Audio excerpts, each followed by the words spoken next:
procureur de la République, les violences conjugales sont un contentieux prioritaire, sensible et délicat. Délicat, pourquoi ? Parce que, par définition, ce sont des violences qui se commettent dans un cadre familial où peut régner des dimensions de dépendance affective, de dépendance économique, où peut régner également les passions, et où, en général, les faits se passent sans témoin, à l'abri des regards. Et bien évidemment, la difficulté, c'est celle de recueillir des preuves. Or, il est bien évident qu'on ne peut se départir dans aucun contentieux, mais également dans celui-là, du respect des principes fondamentaux de la procédure pénale, et au premier rang desquels se trouve la présomption d'innocence. Il nous faut donc recueillir des preuves et les recueillir rapidement.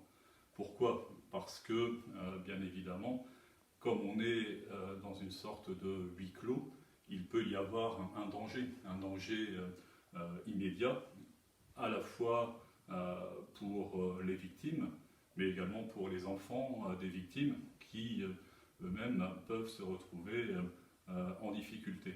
Nous devons donc être en mesure de prendre des mesures de mise à l'abri de ces victimes, et c'est ce que nous essayons évidemment de faire. Alors dans ce cadre-là, quel est le rôle du procureur de la République ?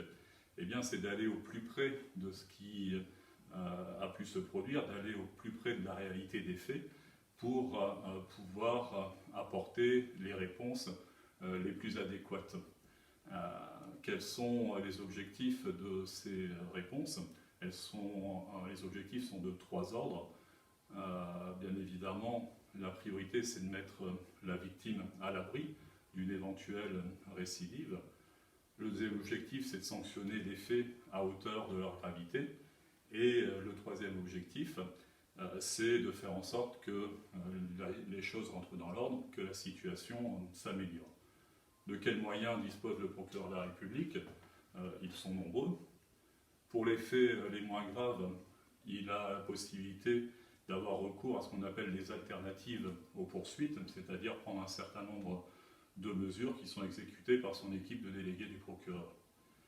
Pour les faits les plus graves, les plus importants, et c'est le plus fréquent, il procède par la voie de réquisition auprès des différentes juridictions à qui il demande de prendre des mesures d'incarcération, de prendre des mesures d'interdiction de contact entre mise en cause et la victime, de prendre également les obligations de soins pour que le mis en cause puisse être suivi dans le cadre de ses addictions, de ses éventuels emportements. Ce qui est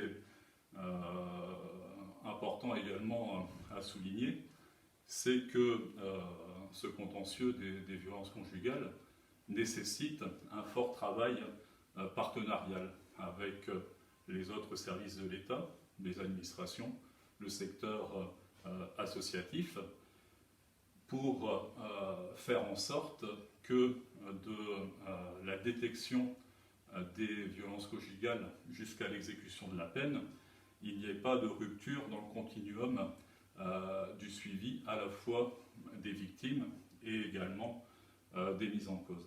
Je dois dire que dans le Tarn-et-Garonne, ce travail partenarial est très fourni, très élaboré, et bien évidemment, nous cherchons toujours à l'approfondir et à trouver de nouvelles ressources pour se montrer le plus efficace possible. Et donc, nous pouvons compter sur différentes structures, différentes organisations, différents protocoles pour être toujours à la recherche de la plus grande efficience possible.